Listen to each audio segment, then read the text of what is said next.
Boker Tov, Beshem Hashem, Naaseh Venaslach Venarviach Be'ezrat Hashem, en ce jeudi 1er février, Kavbet du mois de Shvat, Lechem Tovim ou Shalom. Alors, Shir aujourd'hui, juste un instant, acheté par Ilana Bat Chava pour l'élévation de l'âme de sa maman, Chava Bat Turkia, Ruach Hashem Tenachena Began Eden Elion Vechol HaShavot Imah. בכלל הרחמים והסליחות וכן יהי רצון ונאמר אמן שיהיה נשמתה צורך חיים בעזרת השם. Et Baruch Hashem, j'ai pu venir ce matin, c'était pas évident puisque je sors d'une petite convalescence d'une grippe assez importante, donc Toda Lael, que je puisse venir, c'était pas évident pour moi.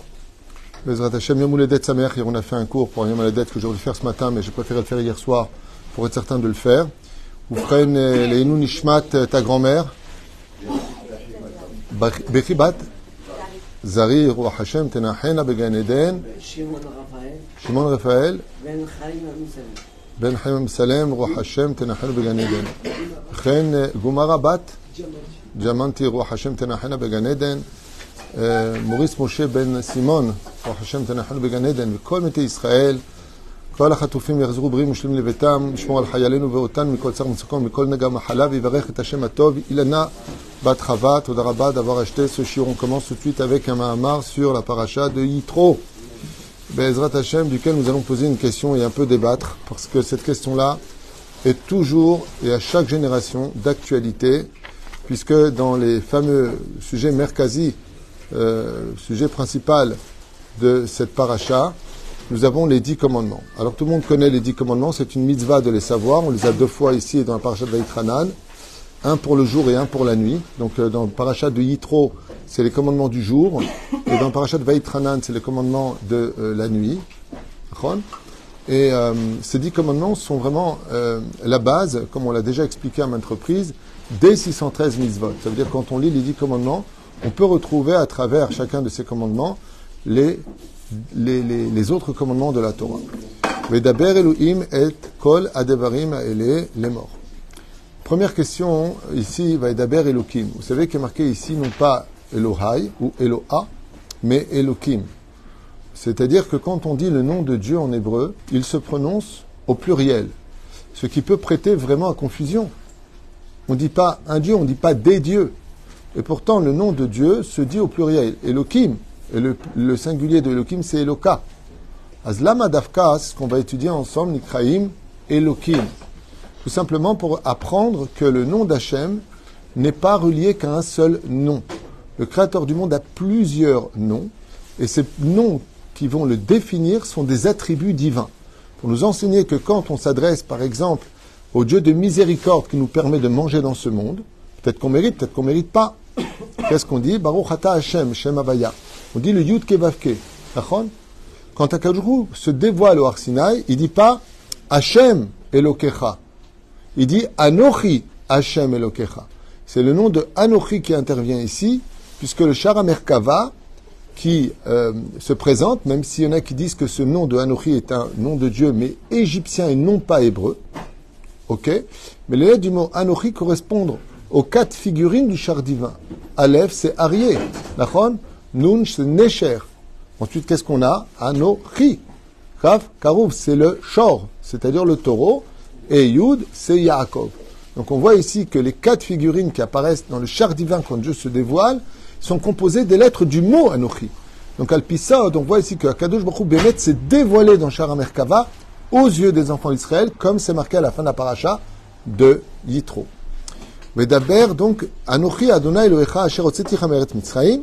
Je suis l'Éternel, ton Dieu, qui t'a fait sortir du pays d'Égypte. Qu'est-ce qu'il a voulu dire par là? On ne sait pas d'où on est sorti.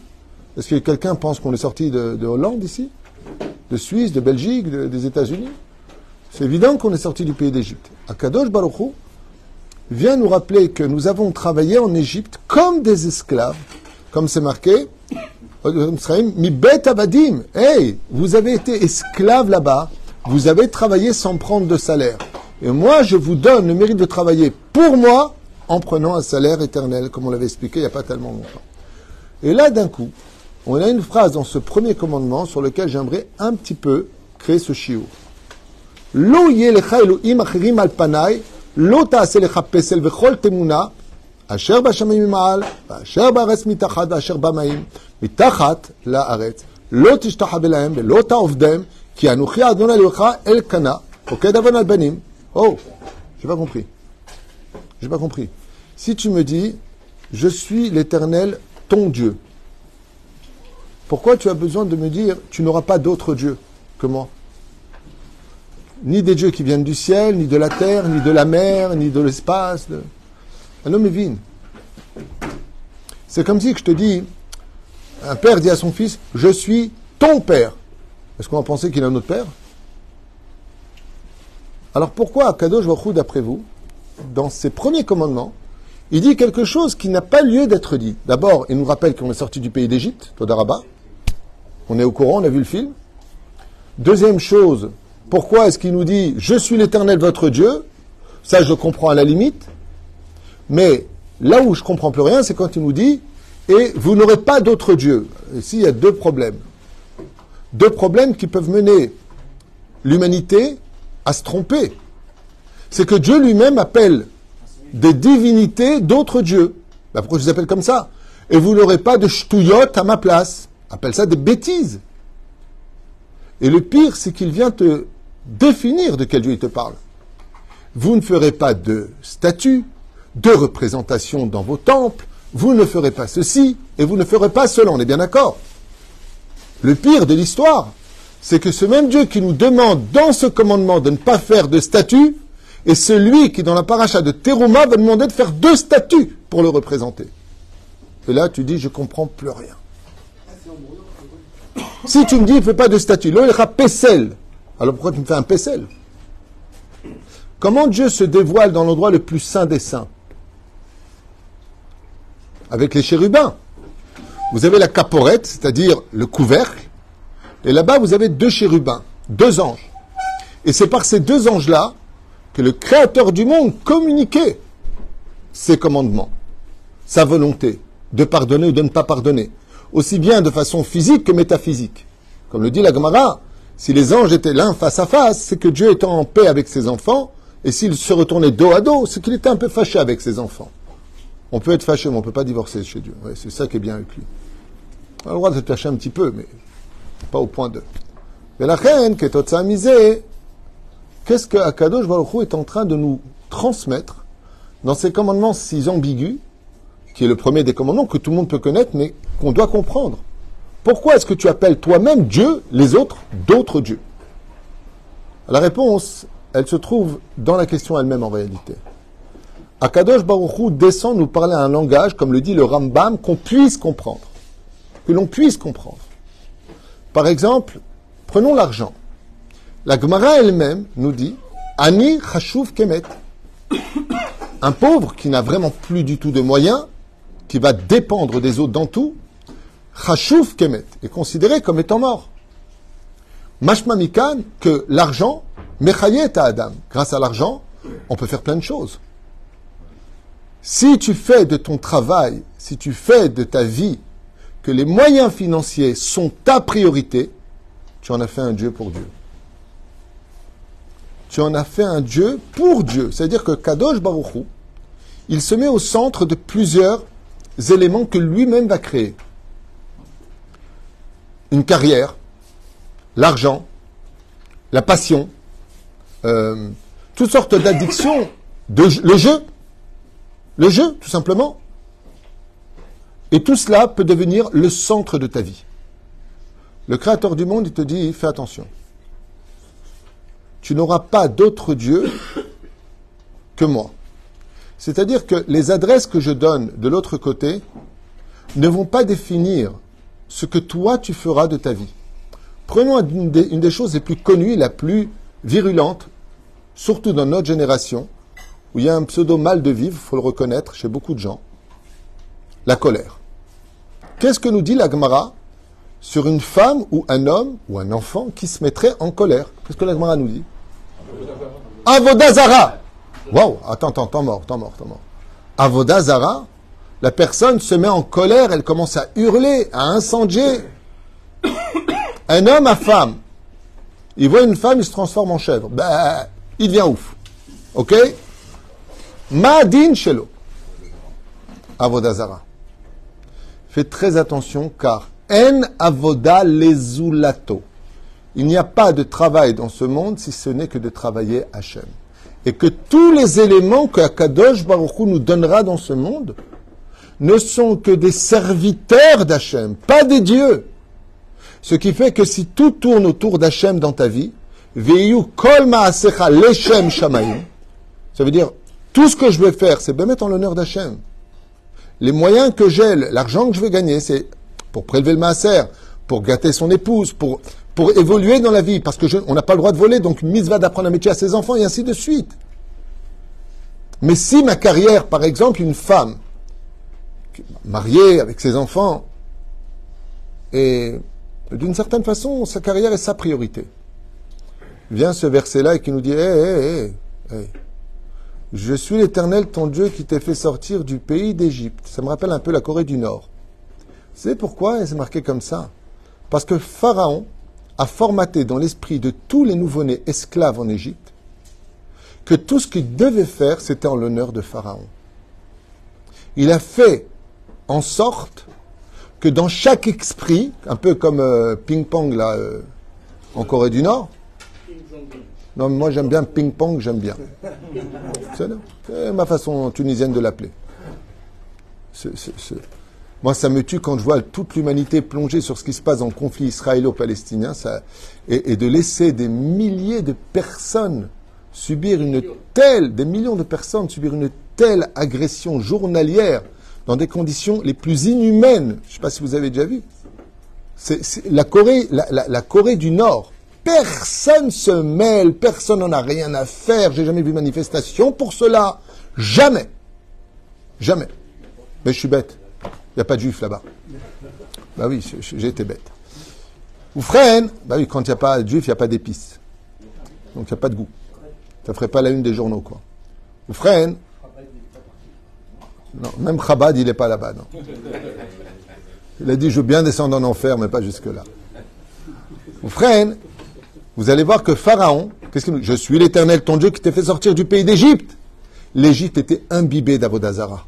Certains vénéraient les aigles, d'autres les moutons, certains le soleil, et Pharaon était au centre de tout. Tout tournait autour de Pharaon. Akadosh Baruch Hu nous dit, regarde, fais très attention. Dans la culture dans laquelle, malheureusement, tu es né, sale et empreint d'idolâtrie, tu n'auras pas d'autre Dieu que moi. Ça veut dire quoi que moi? Anochi. Réponse, que ce que je t'ordonnerai. Ni tu rajouteras, ni tu enlèveras. Vous avez vu ce matin, celui qui nous a lu la Torah, que Dieu le bénisse, il a fait une erreur. Amen. On ne dit pas Amen. Il n'y a pas marqué ne. C'est très français de dire Amen. Ah, sourd de dire ça. Pourquoi? L'autre aussi fou. Prenons un exemple de servir Hachem et de façon idolâtrie. Oh, Baruch Haba. Je ne donnerai pas ton nom à Abraham, ce bague. Prenons un exemple. Baruch. Qui nous a ordonné de faire Pessah? Akadosh Baruch Hu. J'aime bien, vous regardez tous comme ça, hein, ce qui c'est. Il y a peut-être un piège. Qui nous a ordonné de mettre les téphilines? C'est le Créateur du monde. Imaginez maintenant que moi, j'aime tellement Dieu qu'au lieu de faire mes 7 tours autour du bras qui correspondent aux 7 sphirotes telles que la Torah nous le demande, donc le premier que j'amène ici ne compte pas puisque c'est pour l'amener, et ensuite je fais 7 tours. Et moi j'aime tellement Dieu que je vais faire 9 tours. Est-ce que j'ai bien fait? C'est faux. Racha, assourd de faire ça. Ce que tu fais n'est pas valable. C'est baltosif. Imaginez que Pessah, je suis tellement Dieu, I love you, te quiero, te amo, met alecha. Je fasse 10 jours de Pessah. Est-ce que j'ai le droit? Et tous les soirs de Pessah, les 7 jours, donc premier soir d'accord, en Israël, et pendant les 6 jours qui restent, je fais le kiddush tous les soirs en l'honneur de Dieu. Akadosh Baruch Hu, il te dit, je suis l'Éternel, ton Dieu. Ce que je te dis, tu fais. Ni tu rajoutes, ni tu retires. Quand vous voyez les lettres du mot Tariag, ça veut dire quoi Tariag mitzvot? 613. Rajoutez 1 dans les lettres. Bravo, tu sais compter. Non, je suis très content que tu saches qu'après 613, ça fait 614. Mamash, je savais que je pouvais compter sur toi. Mais en hébreu, ça fait quoi? Tariag, Torid. Tu as fait descendre la Torah. Après le Gimel, qu'est-ce qui vient? Le Dalet, Razak ou Baruch. Je ne sais pas si vous avez du mal le matin, ça doit être comme ça, à mon avis. C'est ce que le cerveau, il marche. Après Gimel, c'est Dalet, donc Tariat. Ok? Donc il vient du mot Torid. Razak ou Baruch. Et maintenant, diminuer. C'est-à-dire, il y a des gens qui m'ont dit, il y a très longtemps de ça, moi je suis Shomer Shabbat que le matin. Je n'ai pas compris. Je dis, le soir, je ne suis pas encore Shomer Shabbat. Ça veut dire, je reviens, voilà, il y a la télévision, je fais encore une cigarette. Mais par contre, à partir du samedi matin, pas de cigarette, pas de télé, plus rien. Donc, on va descendre tôt. Retirer du Gimel. Lionel, retire du Gimel. Une bête, ça fait les mots? T'arrives. Exactement. Si tu retires une seule mitzvah de la Torah, tu arrives dans les querelles. Tu vas réformer la Torah, tu vas la libérer. C'est le mot t'arrives. Et si tu le torides, tu rajoutes, tu fais descendre la Torah. Bien, Kadosh Baruch Hu, il nous dit, je suis l'Éternel, ton Dieu. Tout comme je t'ai dit, tu ne feras pas de statue. Si tu en fais, c'est de la Vodazara. Mais si je te dis fais, c'est pas de la Vodazara, puisque tu fais ce que moi je te demande. Donnez-moi un autre exemple où Akadosh Baruch Hu nous demande de faire une pseudo-Avodazara, qui n'en est pas une du tout. Le fameux serpent d'airain. Vous vous rendez compte? On est dans le désert, on est mordu par des serpents. Et au lieu de dire, regardons le ciel, Hachem, sois-nous, refais chol basar, mafli, la asot, Akadosh Baruch Hu, il dit à Moshe Rabbeinu, hey, prends un bâton d'airain, forme un serpent d'airain, et que celui qui le regarde, lui, qui, pas Dieu, le serpent d'airain. Mais je rêve, Herber ou là, je Dorothée, tu te rends compte? Imagine maintenant, tu viens avec une caméra et tu vois le peuple d'Israël en train de mourir parce qu'il est piqué par des serpents à cause de la bouche, de se plaindre tout le temps. Et là, en regardant le serpent d'airain, c'est là qu'il guérit. Il y a un truc qui va pas. On a envie de dire, mais excuse-moi, ce que tu fais, mon cher Rabbeinu, c'est Avodazara Gamour. Tu prends une statue d'airain avec une tête de serpent cobra, et c'est ça qu'on doit regarder. Akadosh Baruch Hu, ce qu'il veut montrer ici, c'est quelque chose de nifla. Quelque chose de nifla. Il est en train de te dire que le bien et le mal sont tous des serviteurs de Dieu. Cette question-là revient dans ma Masechet Yoma. Quand Akadosh Baruch Hu, le jour le plus élevé de l'année juive spirituelle qui appartient à Keter, demande aux enfants de sacrifier le fameux bouc. Heureusement qu'il n'est pas venu avec des pompes. Ça ferait Nahal Bouk en hébreu. Heureusement qu'il n'y avait pas de chaussures. Nahal en hébreu c'est chaussures. Dans le cas où on n'a pas compris l'humour, ok. Mais très curieusement, quelque chose d'incroyable, on emmène un bouc. Comment on l'appelle ce bouc? Non. L'Hachem et l'autre, la Azazel. Qui c'est Azazel? C'est deux démons qui sont cachés dans une grotte, qui dirigent les forces du mal dans ce monde, que Dieu a placés comme deux bouffons. Donc on la cavote pour eux, c'est des serviteurs de Dieu, tout le monde sert Hachem. Et pendant que tu amènes un korban à Dieu, tu amènes un korban à Azazel, le hein? Maintenant c'est Facebook, c'est lui le sacrifice. Pourquoi? Comment se fait-il, vous vous rendez compte que le jour de Kippour, on emmène un bouc qu'on va jeter à Azazel? Kadosh Baruch Hu, il te dit, oui, en réalité des réalités, ce bouc qu'on envoie à Azazel, il part en contribution de ta vie à toi, par ce korban, par ce sacrifice, où les démons que tu as fabriqués parce que tu n'as pas servi Hachem, que tu as servi d'autres intérêts, vont se nourrir. Donc en fin de compte, le bouc qui est jeté, il est jeté à ta place. Mais de l'autre côté, tu as le service d'Hachem. Et c'est ce que vient nous enseigner ce premier verset. Je suis l'Éternel, ton Dieu, qui t'a fait sortir du pays d'Égypte. Tu n'auras pas d'autres dieux. Pas parce qu'ils sont des dieux. On a expliqué que le mot Elohim est dit au pluriel, pour dire qu'Akadosh Baruch Hu a plusieurs facettes de s'adresser à nous. Il change de nom parce que ce sont des attributs divins. Mais de quoi Dieu s'inquiète? Il s'inquiéterait que même au nom de Dieu, on fasse nous-mêmes de l'Avodah Zara. Une forme de travail étranger, comme Nadav et Avihu. Dieu leur a demandé de venir apporter des encens? Non, mais ils l'ont fait par amour pour lui, tellement ils étaient proches de lui. Akadosh Baruch Hu, il leur a dit ça, c'est un semblant d'Avodah Zara. C'est comme si que le matin, il a tellement prié Shacharit, Bekef, que par amour pour Dieu, il recommence la prière de Shacharit. Qu'est-ce qu'il aura fait? Que des Averot. Pourquoi? Bracha Levatala. Pourquoi tu refais ta Amida? Pourquoi tu refais Baruch Ata Hashem? Pourquoi tu refais Shema Israël? Ben, j'ai rien fait de mal. Je suis dans la Torah, je suis à la synagogue, je mets les tefilines, je recommence une prière. J'aime tellement Dieu. Dieu lui répond, moi je t'ai permis d'allonger ta prière, je t'ai pas demandé de la refaire. Parce que si tu rajoutes une prière, tu auras travaillé quelque chose d'autre, lequel? Ton plaisir personnel, pas le mien. C'est-à-dire qu'à force de vouloir faire des choses pour toi-même, parce que tu le ressens, c'est comme ces gens qui peuvent faire beaucoup de bien autour d'eux. Beaucoup de bien. Ils adorent aider, ils ressentent toujours le besoin de se sentir utile vis-à-vis des autres. Mais il y a une question essentielle qu'ils doivent tous se poser. Et cette raison-là, elle a un poids extrêmement important. Tu le fais pour qui? Ça te fait du bien à toi ou tu le fais parce que Dieu te le demande? She'ela Tova. Tout comme un rave, lui-même, peut être Oved Avodah Zara. S'il se prend pour Dieu à la synagogue, il a oublié qu'il est là pour le bien-être de sa communauté. Comme une personne qui va être placée maire de la ville ou au gouvernement. Il a un dossier. Mais, Baba, si tu es maire d'une ville, tu as été maire parce que les gens t'ont fait confiance. Ta porte doit être ouverte pour eux. C'est-à-dire que tu es là pour eux. Tu dois descendre vers eux, savoir ce qui se passe dans chaque rue de ta ville. Investi avec eux. Pas derrière une porte fermée et on ne te voit plus. Sous prétexte que tu ne peux pas l'être par là pour tout le monde. Dans ce cas-là, il ne fallait pas être maire. Si tu ne peux pas descendre, comme on le voit avec Moshe Rabbeinu, que Yitro lui dit, tu ne peux pas Moshe, c'est trop. Qu'est-ce qu'il fait? Il délivre des bureaux. 1000, 100, 50, 10, jusqu'à arriver à lui. C'est-à-dire que si tu es au pouvoir, il va voler de te prendre toi pour Dieu.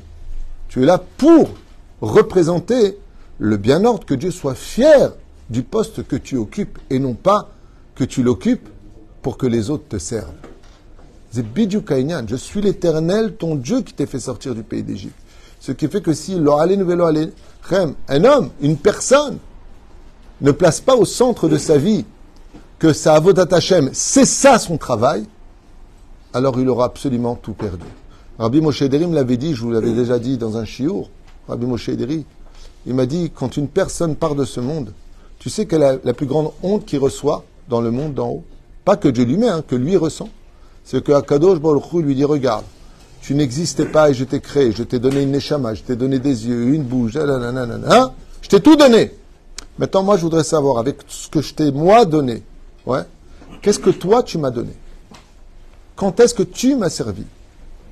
Pourquoi c'est si grave, d'après vous, de parler dans une synagogue? Pourquoi il y a marqué « En lo chelek be'eloke Israël » Il n'a pas sa part avec le Dieu d'Israël. Pourquoi? Il ignore la présence d'Hachem. C'est pas simplement qu'il ignore, c'est qu'il a prouvé en venant parler avec ses copains qu'il n'est pas venu pour Dieu. Il n'est pas venu pour parler avec Dieu, il est venu pour parler avec ses copains. C'est ça qui dérange. C'est pour ça qu'il y a marqué « Aye kevodi ou mon kavod ». C'est comme si que « Salut papa, ça va, je peux venir à la maison ?» Ouais. Ben ça fait plaisir mon fils. Et pourquoi il est venu? Parce qu'il voulait parler avec son frère qui était chez toi. Alors tu dis oh, ça va? Vous voulez voir quelque chose? Ouais, ça me fait plaisir. Merci papa. Ben, en fin de compte, t'es pas venu pour moi ou quoi? Si tu voulais parler avec ton frère, seulement comme ça tombait Shabbat, ça te faisait plaisir. Ben, je t'ai quand même vu. Comment tu le prends? Ben, tu le prends mal.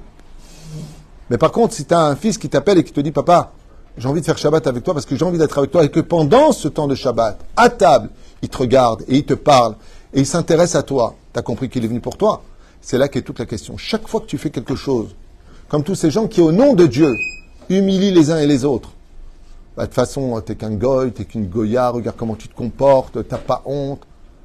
Est-ce que la Torah te permet de dire ça à Shabbat en public devant quelqu'un?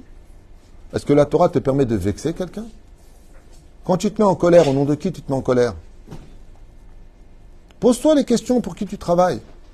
Et c'est pour cela que Dieu nous dit, tu n'auras pas d'autre Dieu. Parce qu'une fois que tu as dévoilé Dieu d'un côté, que tu sais qui est Dieu, tu peux commettre l'erreur de Nadav et Avihu, l'erreur de Azaï, Ben Azaï. fou de Dieu. Mais il a perdu sa vie. Dieu, il t'a dit, marie-toi. Dieu, il t'a dit, fais des enfants. Dieu, il t'a dit, vis une vie sociale et humaine. Sois pas un ange. Mais tellement adhérer à Dieu peut te déconnecter de ce monde. Comme Nadav et Avihu qui sont rentrés non mariés. Je peux pas. Adi Ben Azaï, à Shulamit, la fille de Rabbi Akiva qui s'appelait Shomit Rachel, elle dit, mais je peux pas. Nafshid vuka benafsho. Mon âme appartient à Dieu. Mais Akadosh Baruch Hu, qu'est-ce qu'il t'a demandé, lui? Ben, étant donné que Ben Azaï, même si c'était Kodesh Kodashim, Oker Harim, ouais, il a dit à leur mère. On en a eu un autre comme ça, Hanor. Il est dans la grotte. Il a tellement peur de fauter que... Mais d'accord, mais j'ai pas besoin d'un homme de Cro-Magnon, moi. J'ai besoin d'un homme de trop mignon. J'ai besoin que tu aies parmi ton peuple. Descends vers eux. Descends vers eux. Et on a vu que Moshe Rabbeinu, je voudrais vous raconter quelque chose d'important à propos du fameux bâton qui frappe de Parashat Ba'alotecha. Il frappe. Qu'est-ce qu'il a fait de mal, Moshe? Qu'est-ce qu'il a fait de mal? Le peuple d'Israël, regardez, ils lui ont cassé les pieds. Ouais, pourquoi tu prends ce rocher? Prends l'autre rocher. Je suis sûr que c'est un coup monté. T'as mis un tuyau là-dessous. Oh! Après tout ce que vous avez vu, vous voulez pas un peu vous la... Hein? Qu'est-ce qu'il fait, Moshe? Ça suffit, Amorim Atem. Ça suffit de vous révolter. Boum! Et il tape. Qu'est-ce qu'il lui dit, Hachem? Je t'ai demandé de taper. Je t'ai demandé de le faire. Moi, je t'ai demandé de parler, tu te rappelles? Et tu sais pourquoi je t'ai demandé de parler avec le rocher? Quelqu'un qui parle avec un rocher, la vérité, il faut appeler la police. À mon avis. Hein. Le mec qui parle avec le rocher, ça va toi et tout ça, ouais. Non, ce qu'il lui a demandé, dit le Midrash, c'est de parler de Torah à côté du rocher avec Aaron. C'est pour ça qu'il est parti avec Aaron. Pour montrer que la nature est prête à obéir à tout celui qui parle de Torah. Quand tu parles de Torah avec une chavruta à côté du rocher, comme l'a fait Rabbi avec Rabbi Eliezer dans la grotte, il y a une fontaine d'eau qui vient directement à toi. Pour montrer par la force de la parole que le monde obéit à celui qui a de la Torah dans les mains. Et lui, qu'est-ce qu'il a fait? Il a voulu montrer qu'avec un marteau-piqueur, on peut aussi faire de l'eau. Et il y a Tzachilou Lachem. Et c'est pour cela que chaque juif et juive, quelqu'un il va dire, je voudrais bien un enfant. Je dis, pourquoi faire? Les autres sont mariés, j'ai peur d'être seul. Ben, adopte un chien, je sais pas, fais quelque chose. Si tu veux un enfant, comme elle a dit Chana, c'est pour l'éduquer sur le chemin de la Torah, c'est pour en faire encore un qui va servir Hachem dans le peuple. Pourquoi est-ce que vous croyez dans le monde religieux, on cherche un khatan qui soit investi de Torah? Pour être certain que la maison va grandir sur le chemin de la Torah et des mitzvot, pour que cette maison-là aussi soit une adresse pour le Créateur du monde. Et c'est pour cela que je finirai avec cette phrase si importante. Le Shachanti Betocham, le Créateur du monde, il dit: où est-ce que je peux m'installer chez toi? Quel est le membre que tu m'as gardé pour moi? Tes yeux, ta bouche, tes oreilles, tes mains, ton corps, pour qui tu as travaillé toute ta vie. Et si ce n'est pas le cas, alors Anochi Hashem Elokecha, Asher Otzeticha Meretz Misraim, n'oublie pas que Pharaon, il t'a dit que tout ce que tu feras, tu penseras à lui. Pharaon pour Pharaon, pour Pharaon, pour Pharaon. Alors Shav HaKadosh Baruch Hu, il te dit, regarde, passe de l'autre côté. Maintenant, c'est l'irvodo chez la Kadosh Baruch Hu. Quand tu donnes une tzedaka à quelqu'un parce que c'est une mitzvah que Dieu te demande, tu rentres pas dans les détails, s'il est parti jouer un loto avec, s'il a fait ceci. Asita Tchelcha, tu as fait ce que tu avais à faire. Shem Shaberechu. Il faut vérifier où va son argent. Surtout quand il s'agit de gros dons, il faut voir. Bezrat Hashem, comme bientôt tout le monde verra ceux qu'on investit pour le binyan, vous le verrez bientôt, Bezrat Hashem, on s'est à creuser et faire ce qu'il faut. Aval, Kol Maasenu, Iyu le Shem Shem. De venir à la synagogue parce que, bon, on est humain, on n'est pas très bien, ou on a besoin de Dieu. Vous connaissez ça. Ça va pas financièrement, je vais à la synagogue. Non, il faut venir à la synagogue quand ça va, comme ça va pas, quand tout va bien, quand tout va plus. Il faut venir à la synagogue. Parce que j'y vais pas parce que je ressens. C'est comme certaines personnes qui te disent, je suis pas encore prêt, c'est le meilleur moment. Si tu n'es pas prêt et que tu le fais, c'est que tu le fais pour Dieu. Parce que toi, personnellement, tu l'aurais pas fait. C'est le meilleur moment de le faire. Et c'est exactement ce que nous demande Hachem. Je vous ai sorti de l'esclavage, mais la différence, c'est que celui qui fait les choses pour moi dans ce monde, qu'il sache que le salaire sera éternel de l'autre côté et qu'il aura vraiment travaillé Hachem. Et c'est pour ça que mon Réno Arabe, le Baal Shem Tov, nous dit, ce n'est pas dans la quantité des mitzvot que tu reçois le salaire ou que ton âme grandit. C'est dans la qualité de qu'est-ce que tu fais vraiment pour Hachem dans tout cela. Il y a des gens, tu as envie de te fâcher avec eux, la vérité, leur tronche, tu as envie de vomir. Mais Dieu, il n'aime pas voir ses enfants fâchés. Alors malgré tout, un petit bonjour. Allez, comme nos mères nous le disent souvent, Ras Uldi, si tu ne le fais pas fais-le pour moi. Moi, ça me fait de la peine. Comme je dis souvent, des fois, quand il se passe des choses dans la vie. Des fois, les parents sont divorcés et ils vont refaire leur vie d'une certaine façon. Et à ce moment-là, tu as du mal, toi en tant qu'enfant, surtout de bas âge, à accepter cette nouvelle personne qui prend une place malgré lui, qu'il le veuille ou pas. Mais est-ce que tu t'es préoccupé une seule fois que tu fais de la peine à ton père qui s'est remarié ou à ta mère qui s'est remariée? Est-ce que, ouais, il me casse les pieds, c'est un étranger, il n'y a rien à me dire. Mais est-ce que tu sais que tu mets maintenant le balagan, tu fous le balagan, le désordre dans le bonheur de ton papa ou de ta maman? Prends du recul. Si quelqu'un vient sauver ton père ou ta mère, tu lui dis merci ou tu lui craches dessus? Eh bien, si ton père refait ta vie ou ta mère refait sa vie et que cette personne, que date mon chef Israël, la rend heureuse, mais moi, personnellement, j'irai lui dire merci à cette personne. Alors pourquoi tu mets la zizanie? Pourquoi tu mets la zizanie?